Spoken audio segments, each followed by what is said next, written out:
Hello, parents.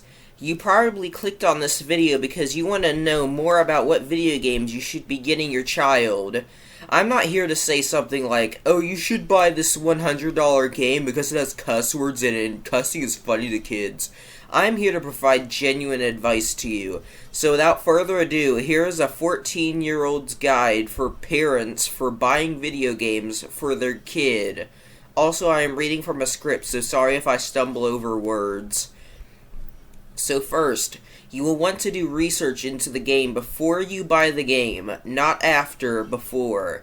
You will need to make sure this game does not have any kind of swearing or drugs or sexual content or anything else you might not want in it. An easy way to do this is to check the ESRB rating. You know how TV shows and movies have that rated PG, PG-13, rated R, and stuff like that? Games have that too, in the form of the ESRB rating. It also tells why it has that rating as well on the back of the box if it is a physical copy of the game. If it says E for everyone, that means you should let your kids play it, unless you're a huge Karen. If it says E10+, well, usually it means it has violence in it or something like that. Make sure to check why it has that rating. For example, right next to it, it might say something like fantasy violence. That will usually be enough to get a game to E10+. Now, I'm not going to say that video games don't cause violence, but I won't confirm they do either. There are still many tests going on that come out on both sides, so there's no definitive answer yet. However, if you want my opinion on it, I personally don't think they cause violence. Now, back to the rating system.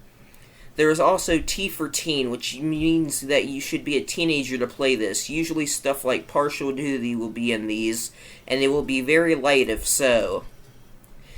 There is also M for mature, which means that not only should a kid not be playing this game, it means you have to be either 17 or 18 to actually buy it. I can't remember.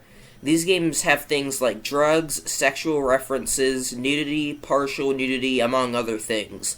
So don't go buying GTA 5 for your 10-year-old little Timmy, then get angry seeing him in a strip club because you didn't look at the rating in the game. I think there are a couple more ratings, but I can't remember them right now. The ones previously mentioned are the most common ratings. Also, make sure to talk over with your kid about online safety before they play a video game.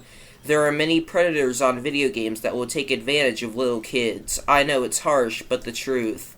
So make sure to tell them all about how not to tell anyone their address, their real name, where they go to school, and other things.